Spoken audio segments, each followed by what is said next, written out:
one municipality. Then a new political party took office, but they employed someone who was previously employed by the previous political party. So he was lucky as well. So Monday, you must tell us where you go. Which doctor do you use? Yeah. Now, the status quo presents a situation where senior managers cannot plan beyond 5 years. Yet their needs and their family needs have no time frame. Our needs do not have a time frame. Our family needs do not have time frame. But when we plan as senior managers, you do not plan beyond 5 years because you don't know what will happen after 5 years. Then the third issue is governance.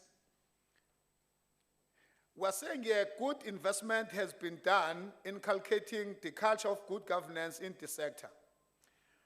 Proper structures in line with legislation like MPEC, Ethics Committee, Anti-Fraud, etc., have been put in place in almost all municipalities. Most municipalities have successfully displayed positive results through desired audit outcomes, like unqualified audit, with unqualified without matters, which is clean audit, as well as qualified, unqualified with matters of emphasis. It is disturbing that we are seeing a regression on audit outcomes on yearly basis instead of progression.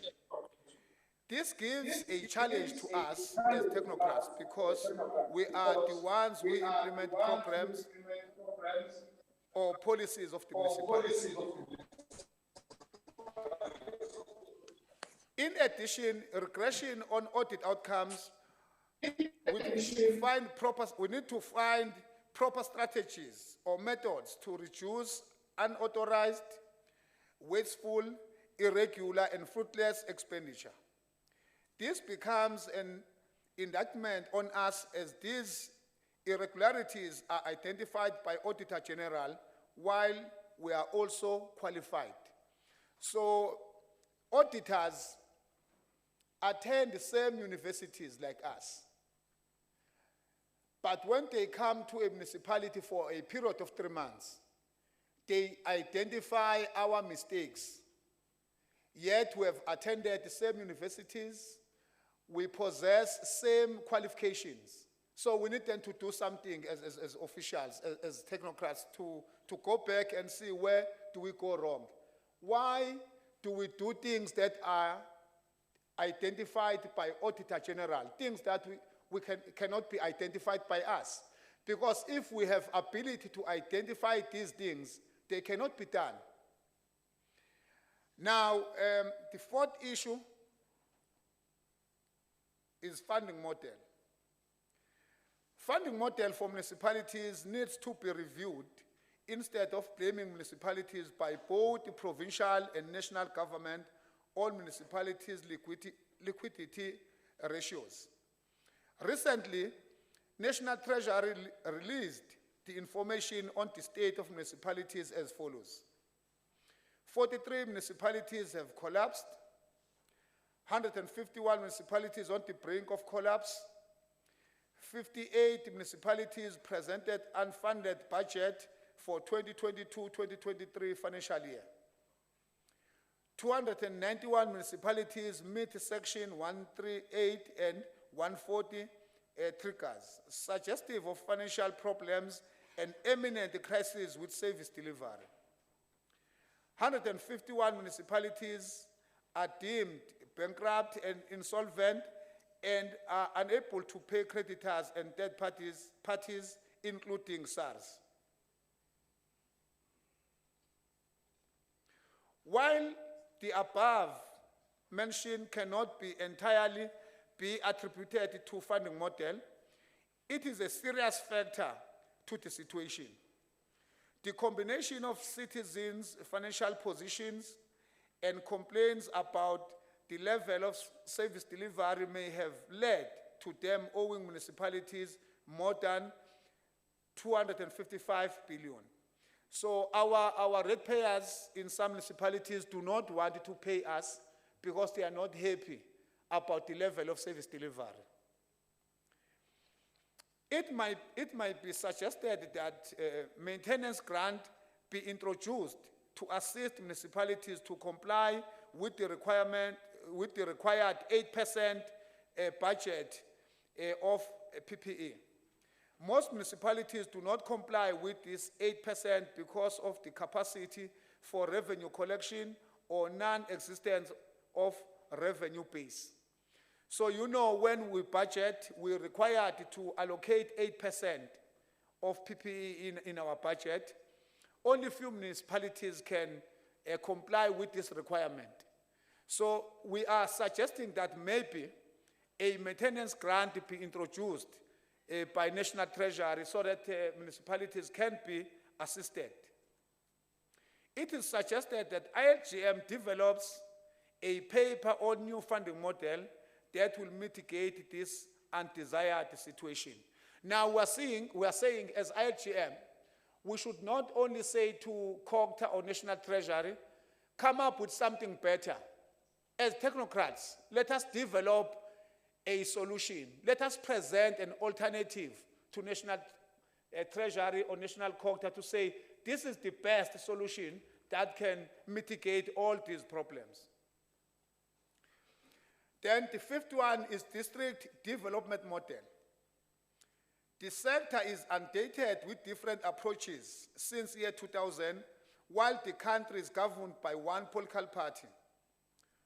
At all times, when there is new minister, the sector is given a new approach which defeats continuity. These are some of the approaches brought by the change of the minister. Project consolidate, back to basics. We are now dealing with the district development model. It is yet to be seen whether the district development model brings any different positive results to the sector. It has been a pilot in some municipalities since 2019 without any tangible results. It's likely possible that in 2024, after national elections, we may get another approach if the minister changes. Wait for 2024. If you have a new minister, you have a new approach. While we have not seen the success of DDM, I think it is time that we give advice as technocrats on this matter, because we will be trying new approaches without any positive change in the lives of the people. I am not suggesting that DDM is failing, but I am dealing with the lack of continuity in our sector caused by change of ministers while they come from the same political party. You will expect that all these ministers are coming from the ANC, so you will expect that it was an agreed program of the ANC. So if then there's a change of a minister, that the new minister will have to implement the same program, but they always come up with the new programs. Systems Act amendment. The sector has been struggling to correct mistakes that led to the 2011 Systems Act amendment set aside by the Constitutional Court until recently, where the President has signed the bill while we're still waiting for the proclamation of the Act.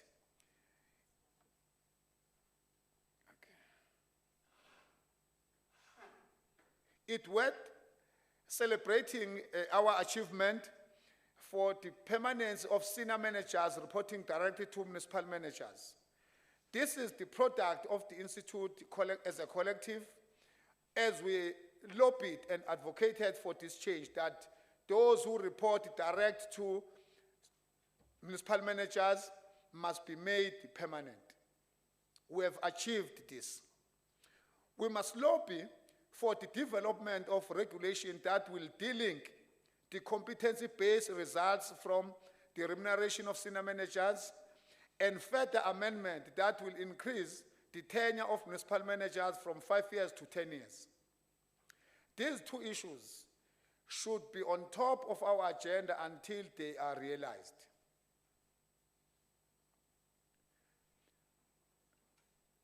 The other issue is 2017 procurement regulation. The regulation was set aside in Feb 2022, and government was given until Feb 2023 to remedy identified problems areas in the regulation. We must, in consultation with SIGFARO, make meaningful contribution to the development of the new regulation in order to defend gains which were brought by the current set-aside regulation and enhance it to benefit the historically disadvantaged individuals. In addition to the regulation, we must lobby for the development of the national framework that will regulate the set-aside in procurement in line with Section 217 of the Constitution of the Republic of South Africa. This said framework will assist in realization of the social and economic development object in Section 152 of the Constitution of the Republic of South Africa.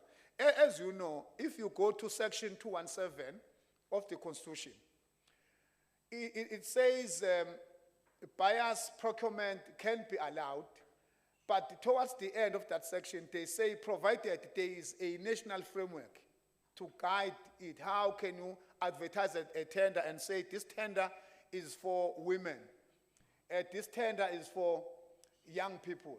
So there is no framework at this point in time. So there is no set aside.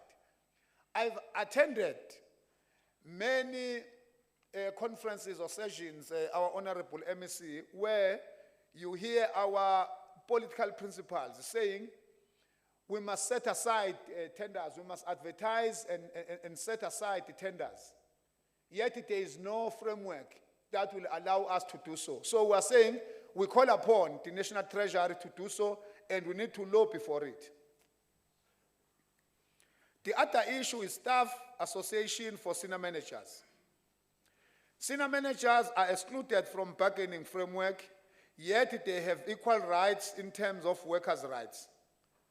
The non-existence of our voice makes COGTA decides unilaterally on our issues. It has been proposed and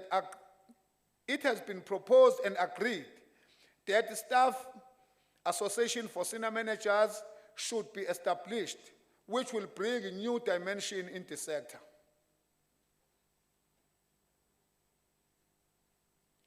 This idea, among other things, have been ignited by the following topical issues: tenure of senior managers, linking of competency-based results with the remuneration of senior managers, non-implementation of cost of living for almost many years, and suggest 1.2% to certain categories only, while all other executives, including our employer, our councillors, received 3%. As you know, for 2020-2021, our councillors received 3% in terms of cost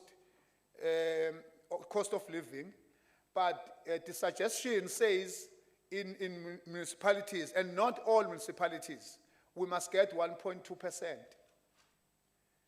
Yet inflation is equal to all of us. So these are the matters we need to tackle as iLGM. The envisaged bargaining power will give iLGM strong teeth to bite, as this association will take mandate from iLGM. Professionalization of local government. The Institute has developed a paper on the professionalization of the sector. It is the responsibility of all iLGM managers to embrace principles of this paper in order to influence the entire sector towards the right direction. iLGM was invited to participate in the development of the public sector professionalization framework.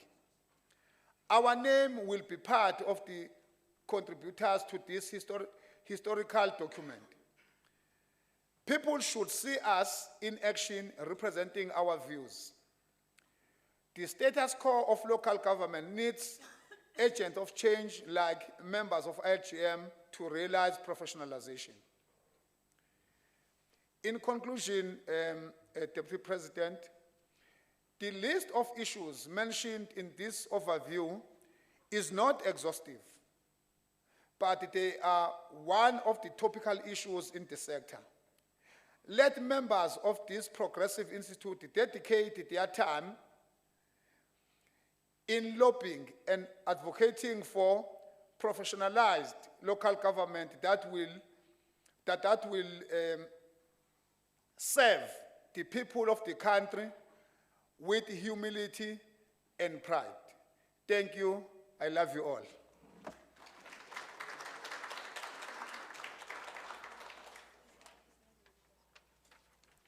Thank you very much, President Mpili. Ladies and gentlemen, members, let me take this opportunity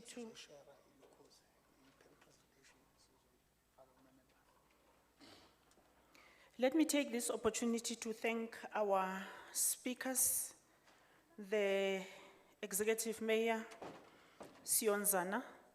He's around and he promised that he will join us again, and the MEC of Kokta in Free State, MEC Dukwana, and the President, thank you very much for your meaningful contribution and insight to members.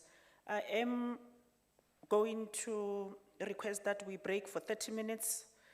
There's tea and coffee outside, and all the presentations will be sent to members.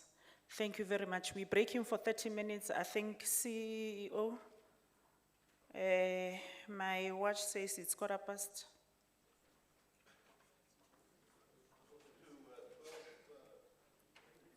Yes. Yes, it will be okay, yeah. So let's have a break, 30 minutes break, and greet each other. Some of you, we know the names when we are attending Teams meetings. So today we are going to put the names to the face. Thank you very much.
Bumbele njani? Esikhona kunjani?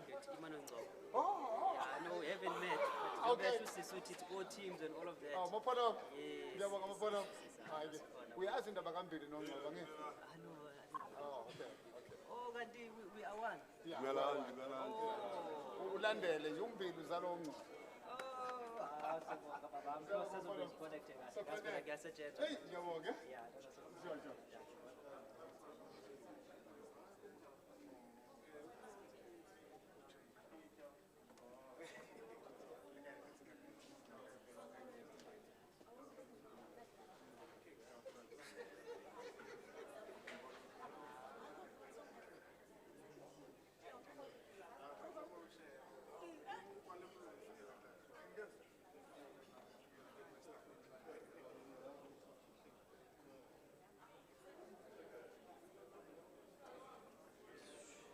Oh, it's all working. Oh, okay, now that's so I press. For your next will be That is. The connector is there.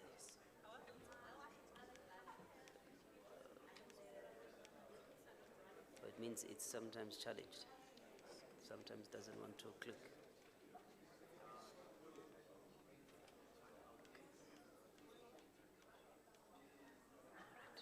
Now it's all good. It looks to be good. And it's alright. I actually want the laptop. no problem. I'll have it as well for you.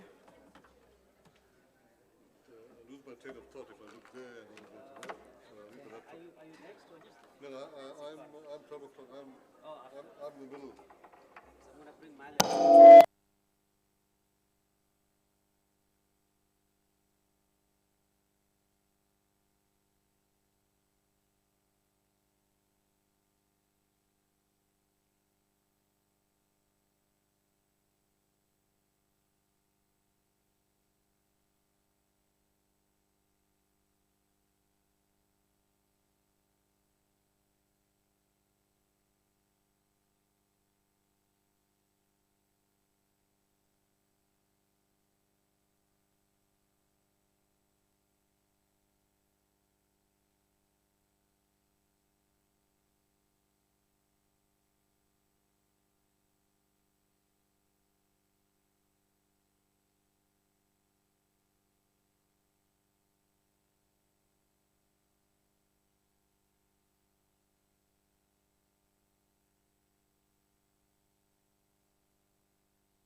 1, 2, 3, 4, 5.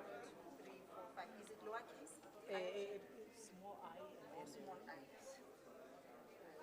the rest is capital.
Can we please settle down?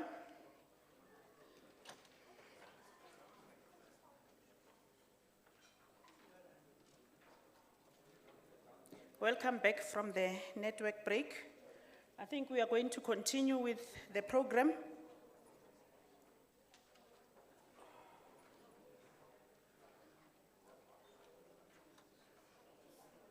Khomodumo.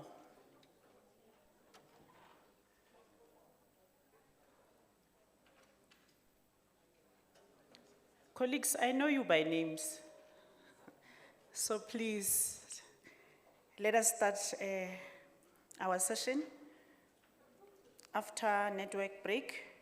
Allow me to introduce Dr. Emmanuel Ngobo, public servant in local government with 16 years experience.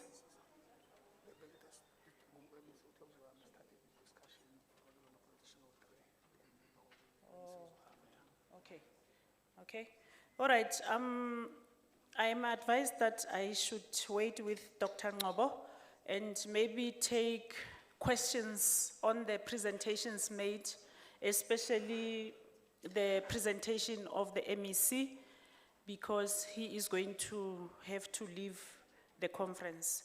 So are there any questions, comments to the presentation made by the MEC? 1, 2. Any other hand? Okay, it's okay. Oh, you'll be 3 and then 4. In that order? Yes. No, you are not 3, you are 1. Thank you.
Whose phone is that?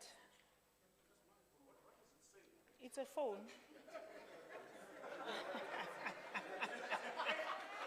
It's the elephant in the room.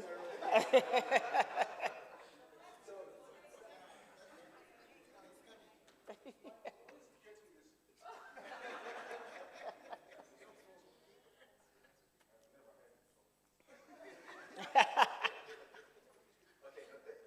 So maybe to close off MEC, it's just to say, how do we try and grapple with that?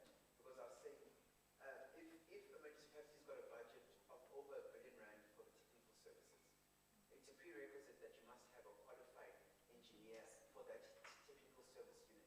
But if you go look at the qualified engineers, how much we pay them, we're just not attracting the right caliber of people. We've got the leading loans between New Zealand, which at the moment is offering a lot of us accountants and engineers a lot of money to go there. How are we going to grapple with that? Because if we're going to be moving from these negative audits into audits, we're going to need to have the right caliber of people. We're going to need to pay people the right space. Thank you. Okay, thank you very much. I think you are in the right space. So we will definitely assist and take you through. We have been looking for young professionals like you, so I'm happy, President, that indeed we have one in attendance. Sispilisiwe?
Okay, thank you very much, Sisi. I'm the chairperson of KZN, and then there was another hand behind you, and then the MEC will respond.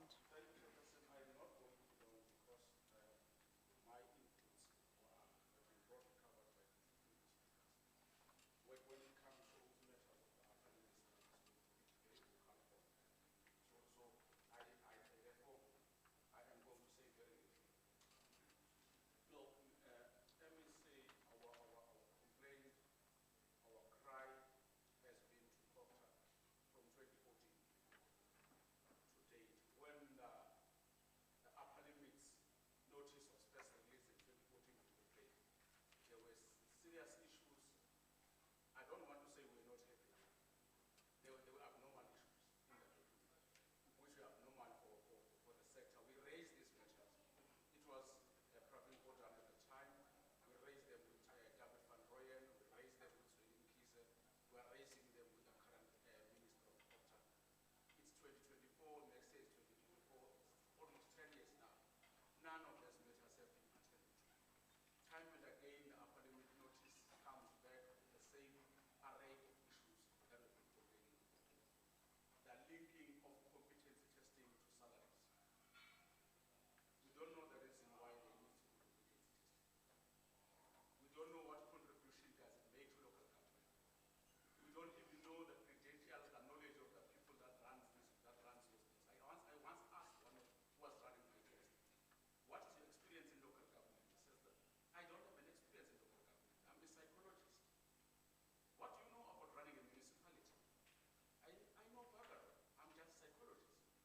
But you are now saying the answers that I gave you to say, how can I deal with the problems that have been identified in this case study are wrong. What standing do you have in local government that you say that these answers are wrong? Now I'm saying this thing is killing the spirit, because even Proctor, I don't know whether they are interested in addressing. We have complained and raised these matters time and again. Let me make an example first, and the one of applying for a waiver. You apply for a waiver.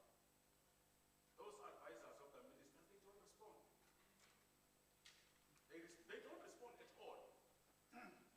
Fortunately, I had a hotline to the minister hours, because it's a namesake. I work in a municipality where she lives, just across. So I'm able to speak to her. Minister, where is my application for? I've been waiting in the office for 18 months. She only responded 18 months to say no. Now, they don't respond at all. If they do respond, it will be a no. I'm yet to see a municipality that would say, our waiver has been approved. During Dr. Nkosazana Kami's term, I'm yet to see it. That the notices that draft get released way in November, way in October, when the law says that draft will be released in March to inform your budget process towards the beginning of the financial year. They don't release it in time. I don't think that they are interested in listening to us. We've made presentation again and again and again. I know it's out of the competence. You are an MEC. It's a matter of the minister, but I know there's been made. You will convey this message to us on our behalf to say that managers who convened in your province have this message to say that we are really stressed.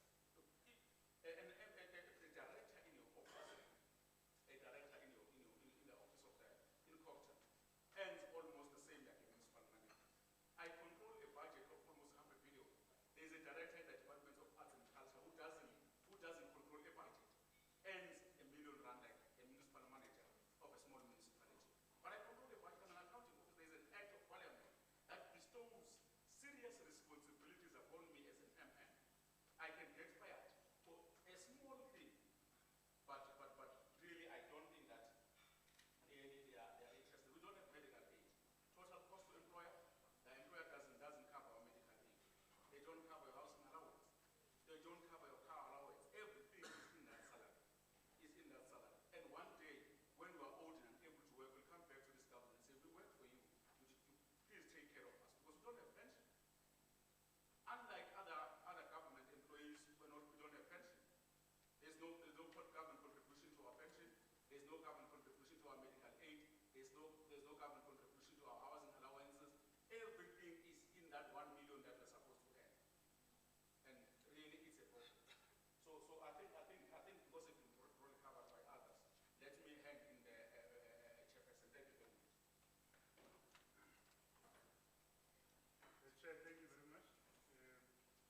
So I again, from what the MEC has said, put it back to ourselves.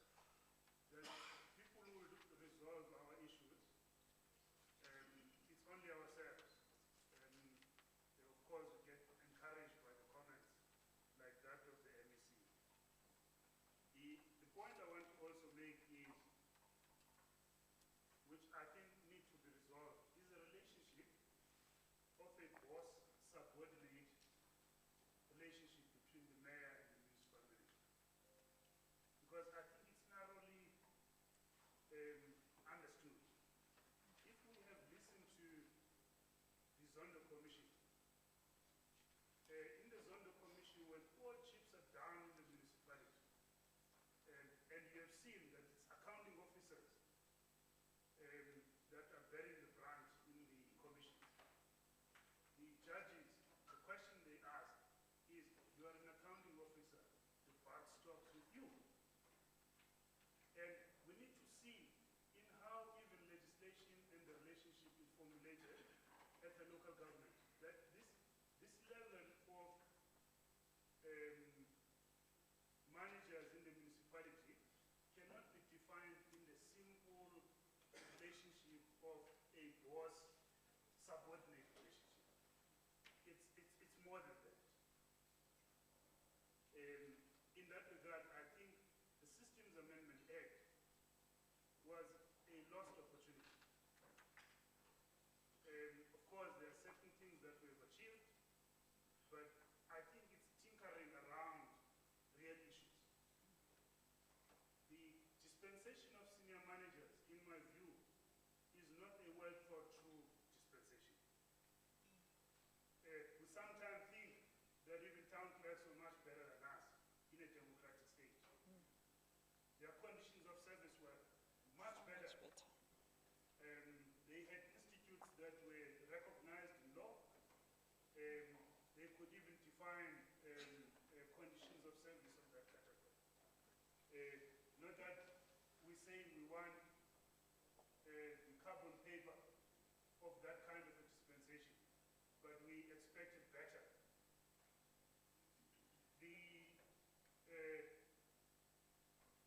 I mean, at the doorstep, because this defines how the animal farm philosophy. The National Minister of Public Service go to the media and say the turnover of Director Generals in provinces and national is too high. We are putting up a framework to recommend 10-year term for Director Generals in the province and national. The amendments to the Systems Act was still a bill. Get tabled to the Cabinet National. National Cabinet identified this as a high priority. Set up a commission. But just in the advent of that, boom, the Systems Amendment Act says municipal managers are for a fixed term contract of 5 years, non-renewable. How do we expect to interpret this treatment? It's a treatment of province and national as different to local government. And I think that's the issue. That's the elephant in the room. So I'm saying that there is inconsistency there.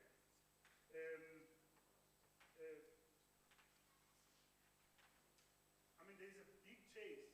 I've seen National Treasury. They've introduced consequence management framework for senior managers in municipalities. Consequence management, yes, must come in municipalities. But it must come with equal commitment to protecting this level of senior managers. We can't have the cake and eat it. We can't seek to chase consequence management on people who do not get paid properly, but huge accounting responsibilities. In that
Thank you very much.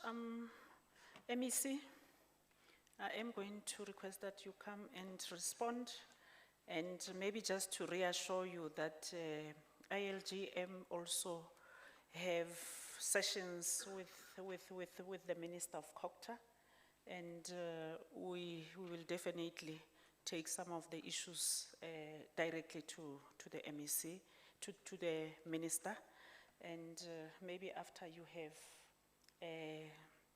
answered the questions, then we will be able to release you. A re batlo o je mmereko gore o no bua ka batho ko meeting wa barutegi. Ke a leboga.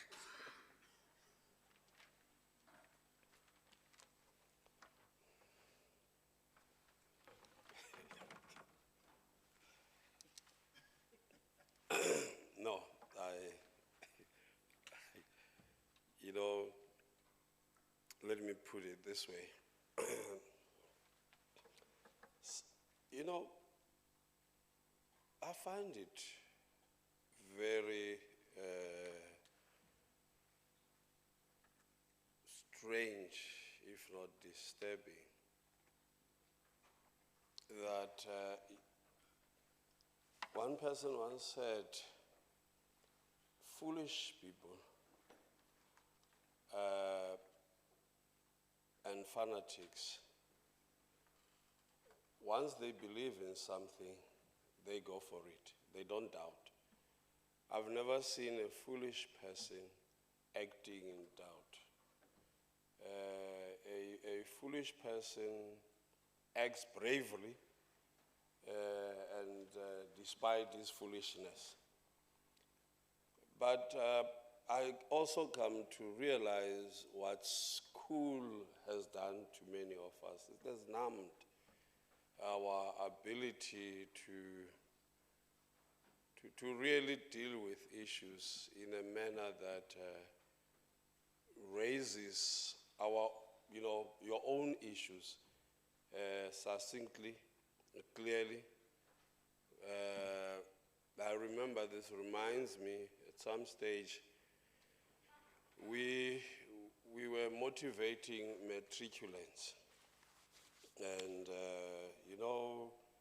and we were speaking to these young minds, and then one young boy, after a colleague of mine had spoken, stood up alone and gave the person a standing ovation, and then said to him, tell me honestly, do you believe in what you are saying?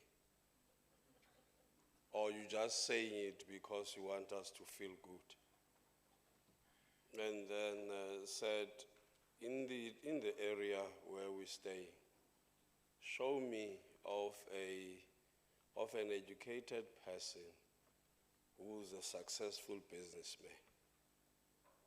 And we tried to look at it, and they were saying, who was wealthy, don't go to the doctors.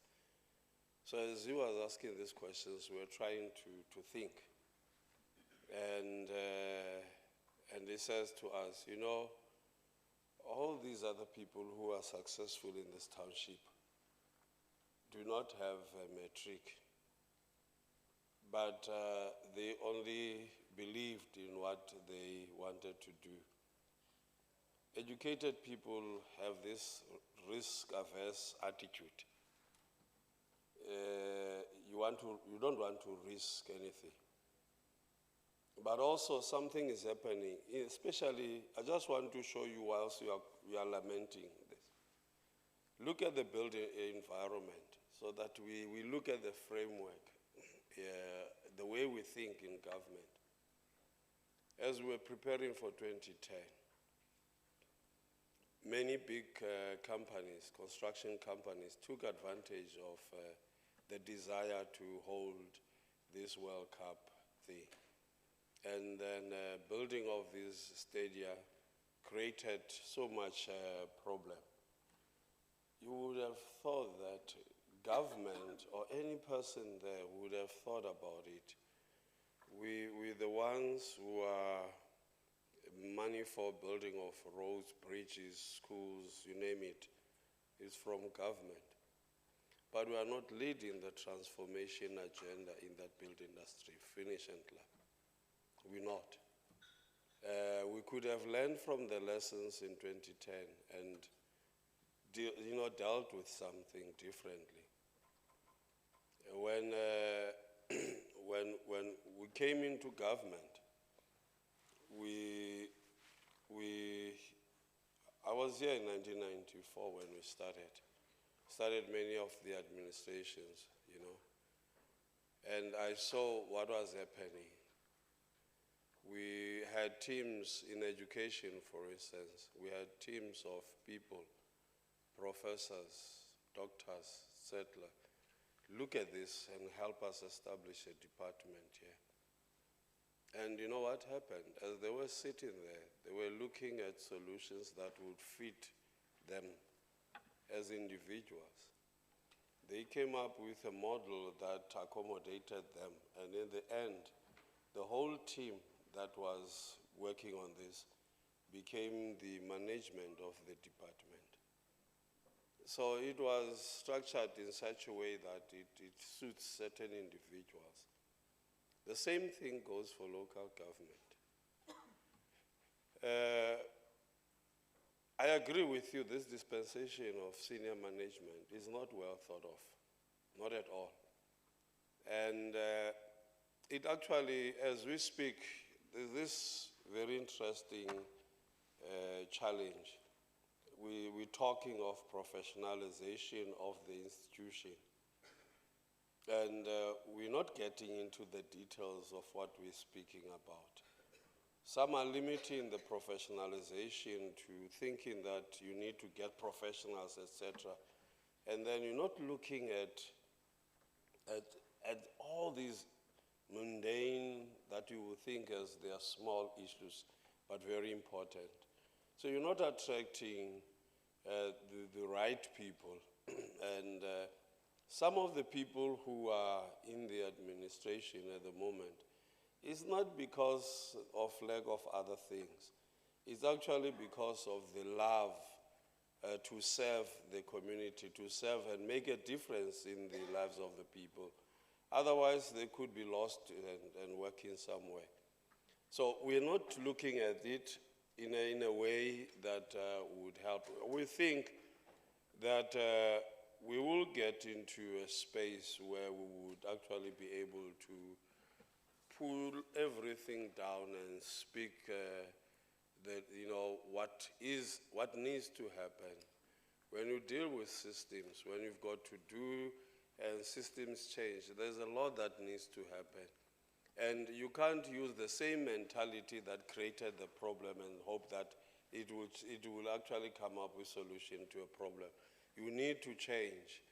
As I say, the unfortunate thing of what is happening in government at the moment, and I said earlier when I spoke that leadership is left behind because we do not comprehend the complexity of the challenges that we are facing.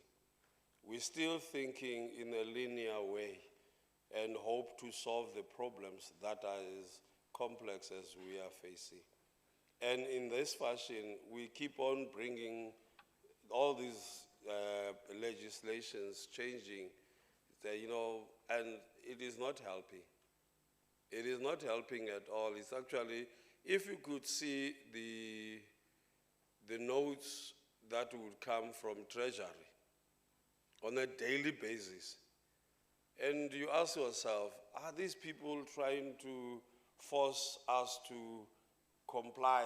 We comply, but we are not doing what we're supposed to do. You cannot transform any society the way we are dealing with these issues. And I think you need to blame yourselves partly for this problem.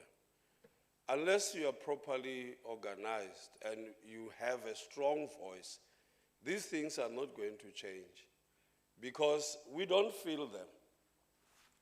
We don't understand some of these things. You may have deputation after deputation, raise all this, as you say, ministers after ministers after ministers. Do you think if I don't understand and comprehend what you're talking about, I'll change it? You know, so it is not, I think we need to change also how you approach certain things.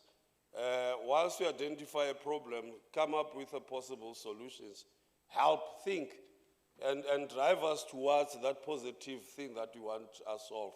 So you'll raise a problem and raise a problem, and then we listen, and then nothing happens.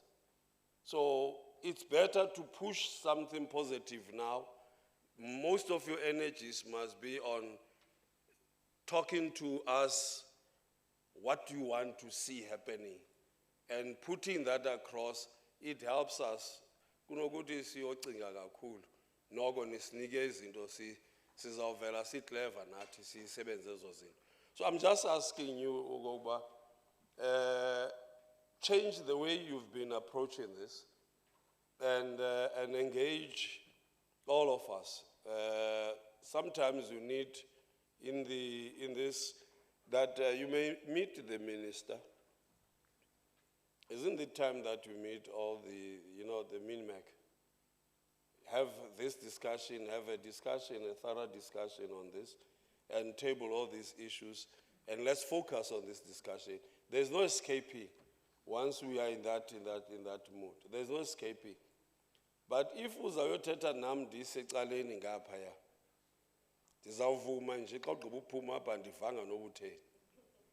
And then it will take you years and all those things. I'm not saying this in bad faith, but I'm just saying, showing you, Gogba, we have a problem in our society. We have a problem of, there are people in any room, even among yourselves. As somebody is speaking already, you are not thinking of how to enhance that discussion and come up with something much better. You are thinking of how to prove, Gogba, this person who wrong on the right, and I always use the analogy the blind man with an elephant. And, every one of the blind men touched a portion, elephant, a part of an elephant. And with that experience, elephant, thought that he understood the elephant, the total, the animal as a whole. I mean, you're touching its leg and you feel that it's a pillar, and therefore that defines an elephant. You're touching the body, you feel that it's a wall, and you feel that that defines an elephant. The tail, it's a rope, that defines an elephant. Yes, you are correct. But it is that little knowledge that you have, that little understanding that you have, but combined with all of us knowledge and experiences, you get a better understanding of an elephant. So here we have all these different understandings, but we are not, we believe that as long as Nandinale feeling yoguti, I touch the wall, and that is an elephant. And then you think you're good to go. I say to people, and I say this to you, you might be educated, but if you are not prepared to learn, to unlearn and to relearn, you're as good as not being educated. You can have all that you need, but the environment is changing very fast. So you've got to unlearn some of the things that you thought that they were good and they were correct, and relearn new ones. But because we believe that I have 36 years of experience, and therefore,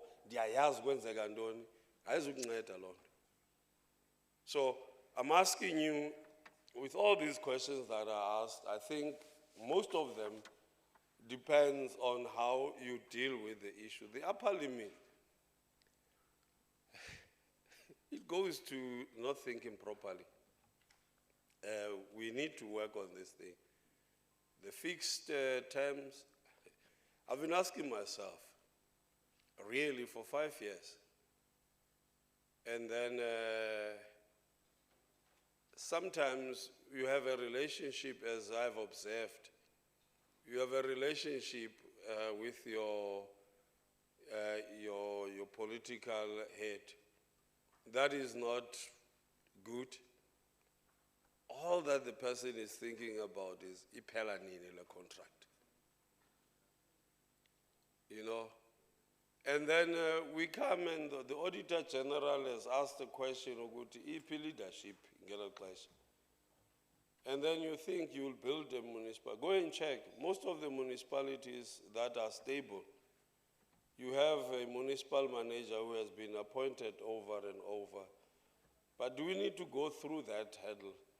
Can't we have a contract? Can't we have you appointed permanently? And then we check your performance. And then if we are not happy,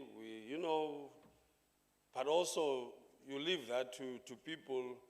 It's like going to interviews. I've always watched and I've gone to many interviews and checked.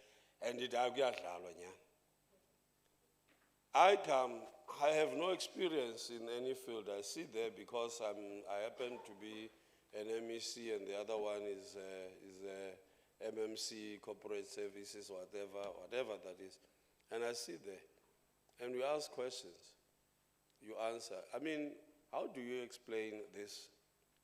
In one municipality, they were having interviews for a municipal manager.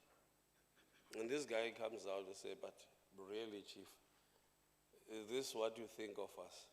So what happened? He says, when a person asks you, Guti, which team won the league last season? And I say to you, Mamelodi Sundowns. And the other one says Sundowns. How are you going to score the two? Because I did not say Mamelodi Sundowns, therefore I'm wrong. And then, but the fact of the matter is Sundowns. Now, how do you score the two? There are questions that are asked. Uguti, this is regulator or local government, and then you come in, and then you expect it, And this person was saying, these are the questions that were asked. And then, kunalendo your competency. You're working in this environment, and then you go and be tested by a psychologist, or whatever they call them. What are they looking for? What competency are we looking for in this case? As I say, things have changed. The industrial way of doing things, the old way of doing things is not working anymore. As I said, you need to have people who are able to solve problems, people who are able to collaborate, people who are able to communicate clearly. Those will be your leaders in these years. But if you are going to have a person,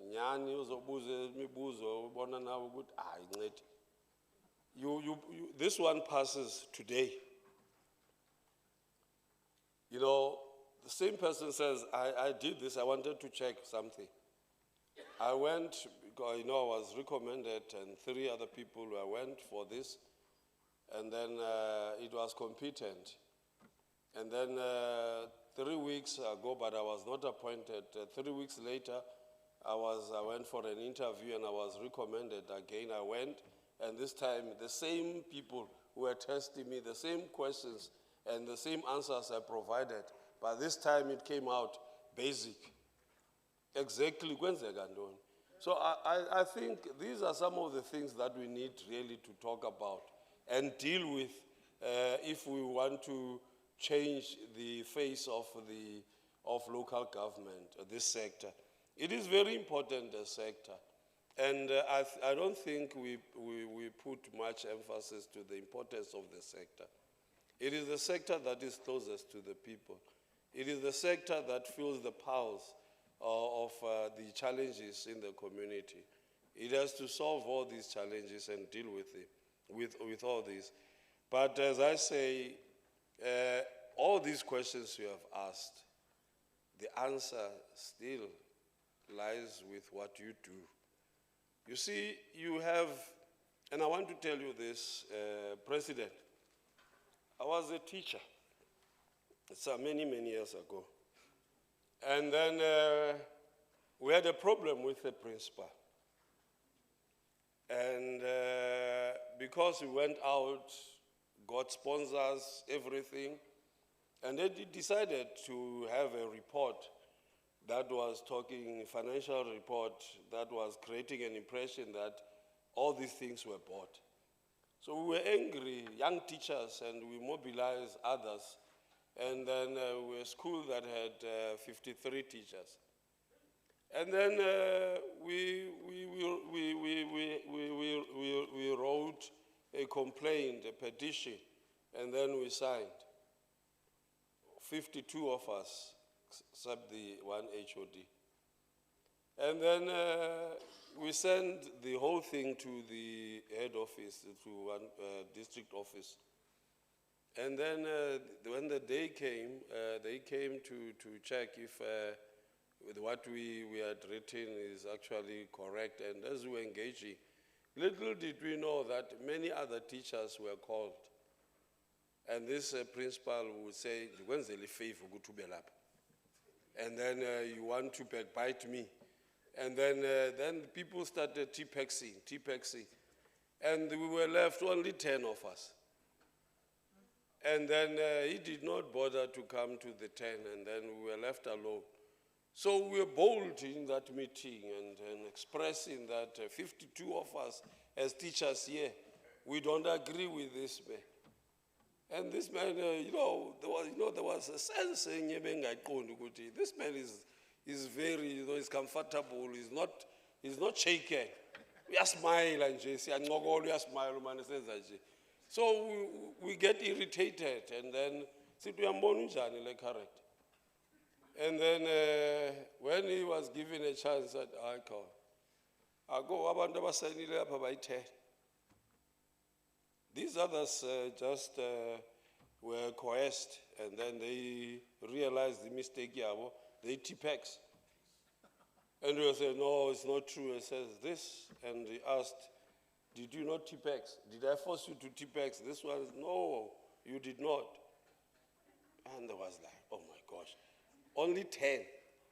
So I done in Bizeli nonsense. And then we were lambasted. We are destructive team. We are very destructive. So with tails between our legs, siluzile madod. And this guy was like, he would call us and say, hey, ningadlali ngepower nini, power is your powder. So you are still young, you are learning. And then, but one thing happened.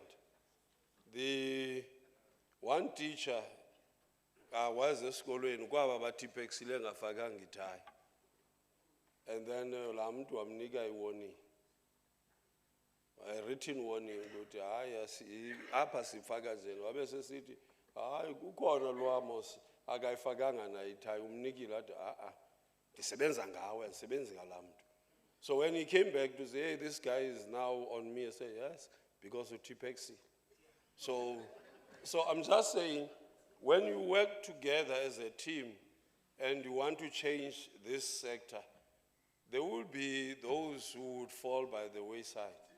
But it is worth going ahead and doing the right thing. You are not doing it for yourself, but you are doing it for the generations that will come. They will know that men and women walked this path before, and they were pioneers that changed the face of local government. And this is the time that that they have been waiting for, to have people like yourselves standing up, organizing yourself, and making sure that you've got a very strong voice. All these issues will be dealt with once you are able to work together. So, andifunanga ukuziphendula one by one. Ndibuyisele kuni ngabomu okokuba yeyenu lento, ezinye zezinto sincedeni, cingani, ninikwe amandla okucinga, cingani. One thing that I hate about the government Nisixelele ukuthi we are not supposed to be involved kwi-tender nantoni ezo zinto.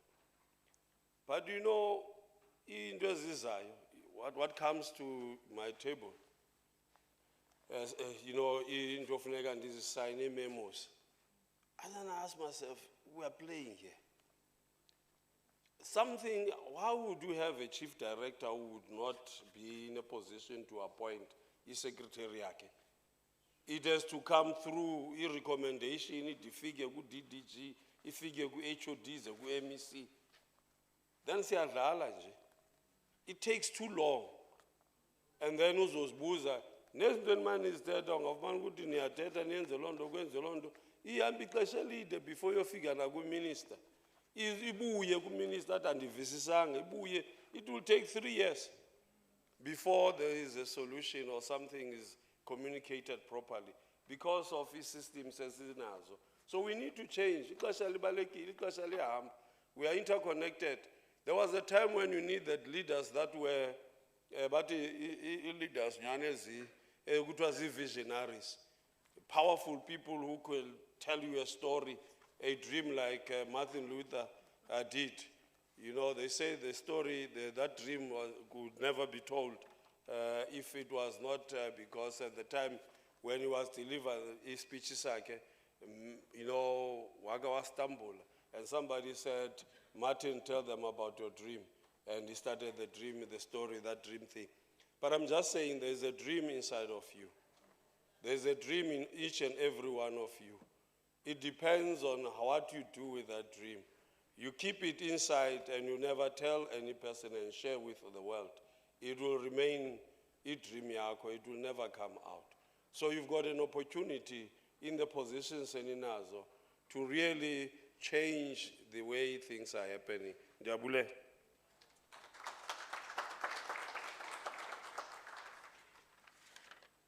Thank you very much, MEC. I think we are going to release you if you have any other urgent matters to attend to. And maybe just to indicate to you that we'll be having a gala dinner in the evening, and some of us would still love to listen to you. You speak like a real teacher. Yes, yes, yes, yes. So,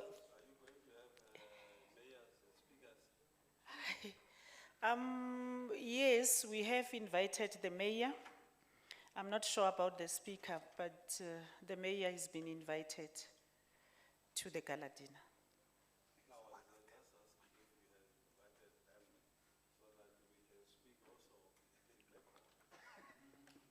Yes, yes, I agree.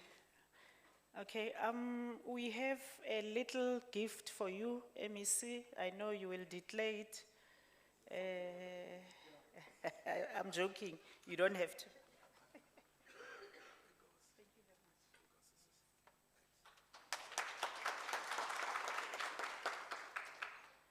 Colleagues, I'm going to rush through the program because we are behind schedule. I am going to introduce our next speaker, Dr. Emmanuel Ngobo. He is a public servant in local government. He has an experience of 16 years. He served in eThekwini municipality, 9 years in iLembe district municipality. He is the chairperson of the Center for Municipal Asset Management, the vice president of SIGFARO, member of the South African Local Government Association in the Finance Working Group. He is an academic advisory board member for the Durban University of Technology in the Public Management Economics, and the Tshwane University of Technology, also in Public Finance. He is the chairperson of the Noble Leaders International. In terms of his contribution in the sector, he published a number of articles related to the local government sphere and frequent subject matter presenter in the government finance conferences, nationally and internationally. He has written books, The Road to a CFO Position and practice guide to foster municipal asset management. He is also, as I said, the deputy president, he is also the vice president, yeah, they are not deputy president. The vice president of SIGFARO. Over to you, sir.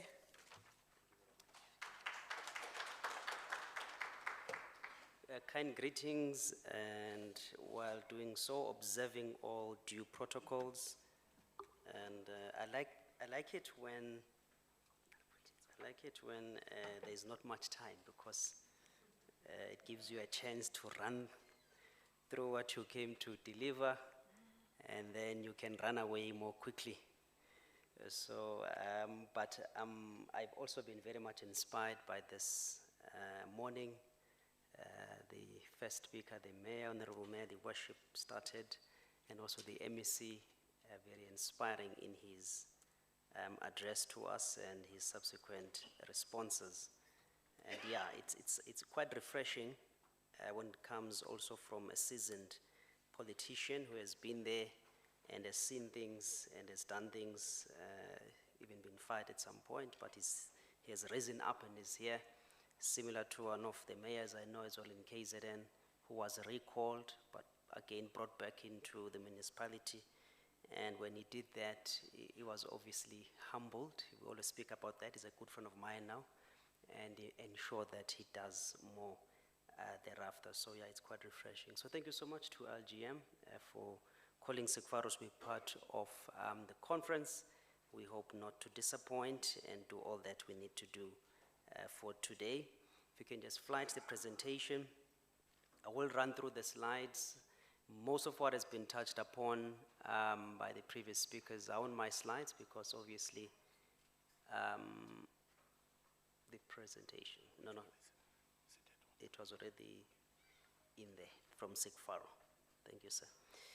Yeah, so most of the issues that I will be touching on audit outcomes, already most of us should actually know about them. And I just felt that because that's what I was asked to come and present upon as SIGFARO, I'll have to bring context into it, but also then on my side, briefly touch on the people factor. It looks like we are of the same spirit with the MEC, because he was touching more on leadership issues, and for me, one of my passions as well is with regards to the people, that's who we are. So just in brief about SIGFARO, for those who may not know SIGFARO, it's a professional body for finance officials. Now we're celebrating, we just had our 93rd conference last week. I saw a few faces that were there, and well attended, post-COVID. I think we had about just over 1,000 delegates that came through. I'm not trying to compare SIGFARO and iLGM now, but it's not about quantities, it's about the quality of what you produce, and iLGM has been producing truly good quality papers over the years that have contributed to our sector, which again, as said, we truly appreciate. I won't run through what I've got on the screen. You can read, and as it was said, the presentations will then be shared further. And my sources for today, just taken from some of those aspects, the AG, the NT, some of the SIGFARO presentations that we have, and a bit on my experience. Yeah, they said 16 in local government, and now it's a little bit extra more, but as the MEC did indicate, sometimes experience doesn't exactly say that you know the subject matter or wise to it, because perhaps you've been doing the same thing 16 times if you have 16 years experience, so you only have 1 year experience of doing something 16 times. So, but yeah, it always helps as well, because nothing really beats experience. The points I'll cover, the revenue expenditure that has been released, few points there, then the audit outcomes, and then lastly on the people factor. And as said, some of this information is outdated, not exactly outdated, it still stands, but there has been a lot of communication, and in most engagement, I'm trusting MMs have sight of this information, but then as said, we have been requested just to share a bit on that, and we will gladly do so. Recently, the National Treasury released the local government revenue and expenditure framework details on the finances, And as we stand right now, as at the end of June, just be mindful that this is still unaudited, but that is what municipalities had submitted to National Treasury, where only 86% seems to have been spent by municipalities with regards to the budget, which basically 460 billion was spent from a total budget of 530 billion rands. So there is a bit of a challenge with regards to some spending in some municipalities. And also for the CAPEX, capital expenditure, from a total budget of 67.3 billion, only 47% at the time seemingly had been spent, but as said, there have been subsequent submissions to Treasury in this regard, and some of these figures will change, but obviously not that drastically. And then the other elephant in the room is this consumer debt that everyone is aware of. As you can see on your screen, we are sitting with a very high debt owed to municipalities, over 255 billion compared to 230 billion of the previous financial year, an increase of another 20 billion that is actually owed to municipalities. And the largest component of this is obviously the households, whereby 181 billion is owed to municipalities. And what is obviously alarming and also very much concerning is that possibility that close to 220 billion will not be collectible because it's over 90 days in nature, so there is that possibility. But municipalities are obviously trying to ensure that they recover those monies that are due and owed to them. So that was in brief. Now on the audit outcomes, again, I won't really dwell much into this. You can read when you do have a chance. You can also find this on the AG's report. All of this information is classified very nicely in that report and also separated or categorized with different scenarios that are there. And then the other critical element is the financial sustainability of municipalities that was touched upon. The President also touched upon that on your screen. This is the current status quo as at the previous audit that was undertaken. Just at the bottom, you can see on your screen the percentages of municipalities per province that are said to be financially unsustainable, with the highest being here Free State at 71%, where municipalities are said not to be sustainable. And there's various other issues that are outlined on the report in terms of municipalities being bankrupt and insolvent, but as said, I won't really touch into those things. We can read it through. This is then what the AG has been talking about, looking for the solutions, strengthening accountability. Wherever that they go, they preach this gospel. Yes, we should, we must plan, we must do, we must check, we must act 100%. That must be done, that is fully much supported. But the one thing that somehow I think we just need to relook into, especially ourselves as professional bodies, ICFAROs, the iLGMs and others, if you look into this slide, you have the accountability as number one. Yes, we should, then the targets and various other things. But then somehow, then the last part is service delivery. Basically, we are all pushing. If we start from one, we are pushing and pulling and winding and grinding and doing all that we need to do in local government. But then if our focus is just on number, starting from 1 up until 7, somewhere then something is wrong, even as the MEC was talking about. Yes, we must comply. Yes, we must be accountable. Yes, we must be transparent. Yes, we must do all these things that are required. I'm also a scholar of that. We teach it, we want it.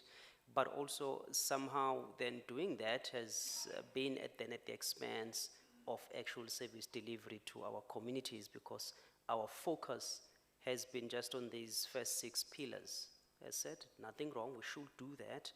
But then perhaps there has to be a bit of a shift. There must be some studies to actually look into how can we change that from just focusing mainly on these compliance things that we must respect, but then not forgetting the core, which is service delivery. But that's a subject matter for another day. Then this unpacking the critical elements, people, processes, systems. I think most of us, we know of this. For those who studied strategic management, they touch on some of these aspects. And for today, as indicated on my end, I'll just focus a bit on the people element as brief as I can. Then the next slide that the AG as well normally shows us is this slide. For me, it's quite important because it just shows the complexity of local government. And also, I didn't say this, but there's a lot of support structures that somehow poke their nose in municipalities or local government. Everybody has something to say, everybody wants to do something. I don't know whether then whoever is there is not competent enough or somehow being undermined, but I know a lot of councils or municipal structures that actually have competent staff, even from a political perspective as well, they are quite sound. But then you've got the support that is in inverted commas that is actually then comes through to the municipality. You've got your national departments, your COCTAs, National Treasury. Then you have your provincial departments that also come, I'm not saying poke their nose, but they do come and support. SALGA as well, national, provincial, they all come just to assist one municipality. And sometimes because it's not coordinated, it actually causes chaos and confusion. But that is basically what it is. And I actually now got a new term I heard for those who are listening. Others are calling it an ecosystem. I heard that there's also an ecosystem that is also existence in municipalities. So that is something for me to also take home. And one of the, was an acting at the time, I think that was an MM at eThekwini. He also spoke of the term polyficials, because apparently some of the cadre deployed, and some of them were not even deployed, but then there are somehow obviously politicians somewhere, and then within the municipality there ought to be officials, but then they just wear both hats, and yeah, that is what in some instances you find those polyficials. This slide just talks to those dysfunctional municipalities and the number of years on the side where they have been unsustainable in terms of their finances. Said I would touch into that. My next slides then details per province what were the key issues that the AG picked up, such as the Eastern Cape, just talking about the preventative controls, which is your internal controls that didn't seem to be in place, and obviously leadership issues that are being touched on. We all know some of those things. Free State, it's detailed. I won't go through it. Gauteng as well, preventive controls, which becomes very critical because the question is, as the other speakers were speaking earlier, you have issues that are picked up during the audit time. Why some of these things couldn't be picked up even before the AG actually came through to the municipality, because there's various structures within the municipality. You've got your internal audit that is there, audit committee structures that are there, but somehow some certain things just become surprises when the AG actually comes in. So then there is now a stronger call that we must really look into these preventive controls and internal controls for within our municipalities. KZN, our province that some of us come from, and the president, there is some levels of improvement, as it is said, but again, there's a long way that also needs to actually go. Limpopo, it is said that there is some improvement, but the main use of Limpopo municipalities is on consultants. They make mostly use of consultants, and it's something that, yes, we do want to work with our service providers. Some municipalities do need the assistance and the expertise in that respect, but obviously we can't overly rely on them, and we will obviously need to ensure that we can capacitate and grow our own. That is something that as SIGFARO we are also looking into, so that we can ensure that we can develop and capacitate finance officials in some of these areas of finance in particular. And then I think this is my second last slide before I go into the people factor quickly. I think I will try and be 20 minutes tops, hopefully. I'm trying, program director. Viability report, also this was touched on. some of the issues that we have in terms of municipalities that are dysfunctional, unauthorized expenditure, which is sitting at 20 billion rands, and the credit ratings of some of our metro has been affected. And then obviously, as I did indicate, municipalities then don't seem to be the challenge with municipalities, let me just put it before I go there. If some of these municipalities obviously were operating as a private business, they would have closed shop long time ago, most of these municipalities. But obviously this is a government institution and we have to keep whipping imbongolo, so to say, just to keep it going, ensure that it keeps going, and hopefully that things will improve with time. But the reality is, the only thing one mayor once said, I think is an SG somewhere now, is that the only thing that is now remaining in some of these municipalities are just the walls of the buildings. That just says there is still a municipality, but unfortunately it's quite a sad situation, but it's also a reality that we have to face, and we can't leave that out as we continue to find solutions and improve the situation in local government. And then also the viability report that was produced to Parliament by National Treasury. 17% of municipalities considered to be in crisis, and that number is increasing. 44% of municipalities tabled unfunded budgets. They have expenditure that is more than their revenues. And some municipalities, well, I'm sure some of you are aware, they just inflate their revenues just to balance the budget. That has been happening over the years, and that is why now some municipalities can't even pay salaries, because they've been inflating the revenues that you can't collect and you won't collect and shouldn't be revenues in the first place. But the CFOs, we speak very strongly on this because we discourage, it shouldn't be done. Don't inflate your revenues, it shouldn't be. Be realistic. That's one of the key principles of accounting. You must be realistic in your estimations that you actually have, because you end up saying to departments, go and spend the expenditure, but then you don't have a subsequent revenue to match that expenditure to ensure that you balance the books. 59% municipalities are bankrupt, insolvent, all of that has been mentioned. And then also now we are owed 250 billion. On the other side, we also owe ESCOM as well as the water boards, as we can see the alarming figures on your screens. Situation is dismal, bleak, future, current situation, but we are trusting that in future things will improve as we work together, since it was said.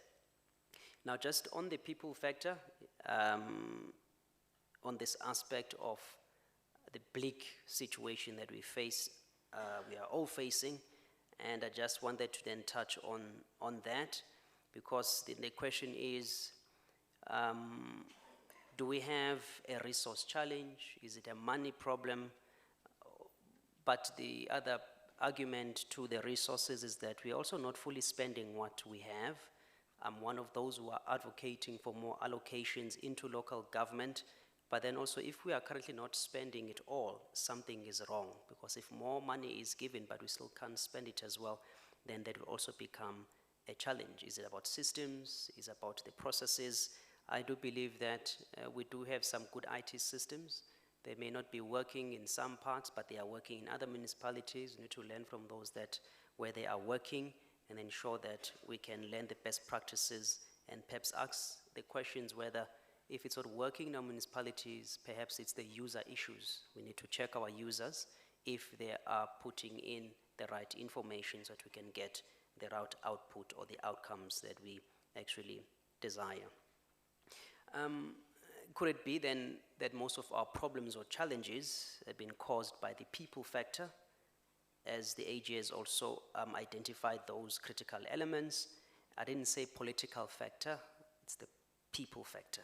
Politics to politics, they are good, but I had some other mental issues that could arise. That was the first time I'm hearing a politician speaking of that, but again, that's why I just said it's very refreshing where you just deal with issues as they are. It's quite nice as well to hear that. So then, as people firstly, in local government, be it political office bearers, be it bureaucrat or technocrat, the underlying principle for all of us, the underlying fundamental for all of us, which we dare not to forget, is that we are public servants. We are public servants. We may be privileged to have nice titles, nice positions with nice perks, nice remuneration that we come from, nice cars for some of us. There's somebody who I picked up the key for earlier. It was even heavy when it dropped on there. A very nice one. I won't mention who, but yeah, I could tell this is a very nice car. But at the end of the day, we are public servants. We are not masters of the people. We are called to serve the citizens. I know I'm preaching to the converted, but also in these conferences, it's always good just to remind each other of these. Not masters of the people, but we are there to serve our citizens and communities, whether directly in the department or indirectly in other support services, but we are public servants. It is an honor, and we have got to have that as a commitment and dedication to truly serve the people. And I always say, for me, it's an honor to serve and even get paid for it, because we are remunerated for some of us who are still getting paid in our municipalities, and we are trusting that that will always be for everyone as well, because we must make local government sexy as well to attract the right caliber, as the other delegate was talking about. Because if the only thing that they are hearing is municipalities sometimes can't pay their salaries, why would they aspire to actually come into local government? So we have got to remove such from our, some of it becomes a stigma. On my side, I've lived by this, and I can ensure that it's something that works. This is a motto I came up with some time back, and it has worked for me, which is serve people wholeheartedly. Serve people wholeheartedly, and it's the people that will elevate you to serve more people. To be quite honest, I am where I am. I just decided to embrace this servanthood spirit, to say, let me serve in my position where I am, and it's the people, whether you are a political office bearer or whether you are a technocrat, you're just there to serve the people, and then it's the people that will actually elevate you to serve more people. And then when you embrace that, then it means all your daily effort, all the energy that you have, your focus will then be on that. Then greater do you become, then more people get to see it, and then more gets to be added unto you. You don't ask for positions, you don't ask for things, then you become in a position where you can say yes or no, but it's because of what you've been doing over the, it's the long route. Not everyone wants to take that route. Everyone wants, quick things.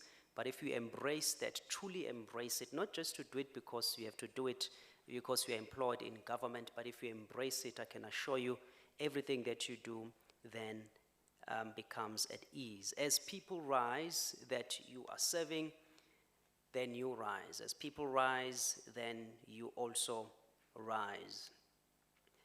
And then also, just as people, we have got to honor and respect authority. We've got to honor and respect authority in all our different positions that we are at. I can talk for quite a long time on this, because I'm sure you all know in our municipality or the environment that we are at, there is a lot of dishonor, there's a lot of disrespect. People neutralize with authority that is there. Where there is disrespect, where there is dishonor, then that leads to chaos, that leads to disorder, that leads to crisis, because when you do that, you're actually disrespecting the organizational processes and the structures that are put in place, and ultimately that leads to organizational dysfunctionality. That is just a rippling effect. But if you trace the root cause, it's because of dishonor to the set structures that are there, and obviously within the structure, there is personnel that is there. When it comes to finance officials, but it also applicable to others, we are on a journey to produce competent and credible finance officers, especially as Sekfaro. We want to ensure that we can get competent officials and credible as well, because we want to ensure that we have the highest ethics or ethical standards that are inculcated in our officials going forward, especially as Sikfaro. That is what we have been doing over the years, and we are trusting on that. And then also on the people below you, your subordinates, get the best out of them. Get the best out of them. Give them the best. Don't be intimidated by them. There are some senior managers that I don't know whether they feel intimidated, but yeah, it is what it is. But just grow those who are below you, nurture them, bring the best out of them, and you'll be surprised at people, what they can actually do when you create a good working environment. I'm just trying to rush through. Okay, I've made mention of the competent and credible officials that we want to have. There's also talks to qualifications and qualities. I think that's what professionalization is also seeking to ensure, but let's obviously not forget the good qualities that are there. And then as I get to close off, on my side, the other part is that as we are all human beings, let us all always aim to be humble. I have to make mention of this because I've also walked a road. Some people say I was parachuted in local government because I've mostly been in management positions, but no, there's been hard work put in. And also the structures that I'm involved in, the Sikfaros and many others that have been touched on, and that Center for Municipal Asset Management. I'm hoping that most of you received our invitations for next month in Durban. There is an asset management in Durban. It's a national one that we're doing with Salga and MISA. We'll appreciate as well if you can be part of that. But I was just saying there was a commercial break of some sort. Okay, let me come back to here. But it's good for promoting the Indaba as well. All right, so just be humble, yes. Don't be taken advantage of. Don't be a yes man or a yes woman. You don't have to be popular. No leader is popular. You must always stand your ground in a respectable, but very importantly, in a humble manner. Be approachable, be approachable, be approachable. Don't always be angry. Don't always be angry. There are some people,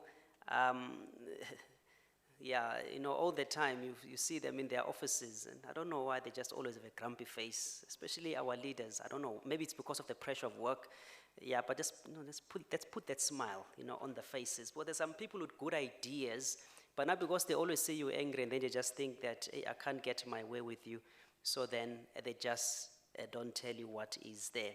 And then lastly, with the challenges that we are facing, let's collaborate with each other, not compete. Let's collaborate, let's learn from one another. That has been said. Also from organization perspective as well, I think we've been doing a good job between iLGM and Sikfaro, as well as others. Let's continue on that. And also let's cooperate, not complain. Let's cooperate, not complain. Let's seek to understand each other because, you know, we all come from different backgrounds, different cultures, different understanding of things.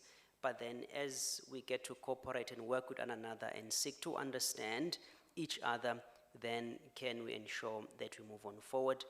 And then also let's engage constructively. Let's engage constructively so that we can, as said, understand each other's cause and objective so that we can then be in a position of complementing each other, not competing, but complementing each other in terms of what needs to be done. I think the MEC did say when we work together, then much can be accomplished. To serve our citizens, improve their lives is all our cause.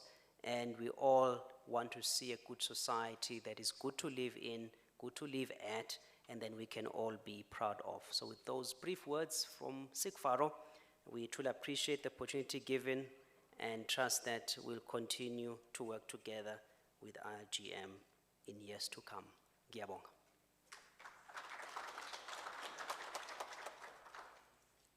Thank you very much, Dr. Ngobo. I would like to give you a token of appreciation. As she does, I also want to apologize. I have to drive back to KZN. I have to drive here to honor this engagement because I also need to be somewhere tomorrow. So I'm going to have to drive back. And obviously, for those who know, it's a bit of a long drive. So I do apologize. I would have liked to stay, but just like the other mayor, I must drive back. Thank you. Thank you very much.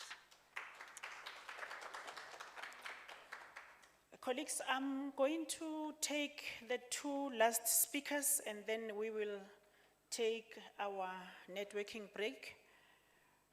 I am going to introduce Mr. Vali Padiaki. He is currently the strategic advisor of AMEU, executive officer of BIESA, and the chairman of NRS Association of South Africa. Vali is also a seasoned power energy expert, executive consultant, thought leader, chartered director, corporate governance specialist, project and risk and enterprise business, risk management specialist, and an engineer professional who also has approximately over 40 years working experience in these sectors. Dr. Vali, you are going to speak to us about the electricity supply and just energy transition. And you can vouch with me that we haven't had problems with load shedding in this municipality since we have been here yesterday night. Thank you.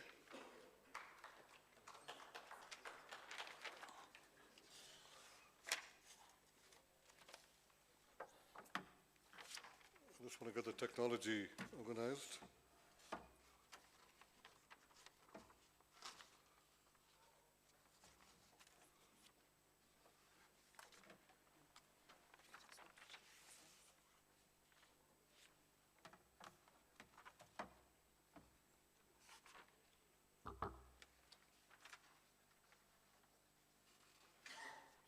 Just want to check if this is connected.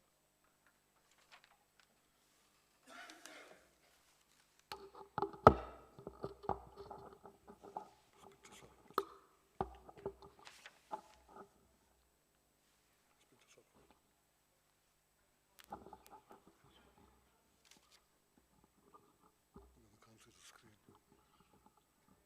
Okay.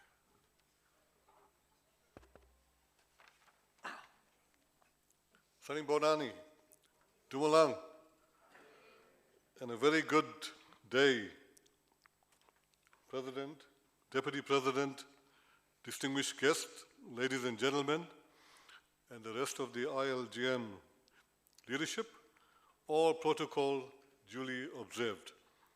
It's also a singular honor and a privilege to have been invited to address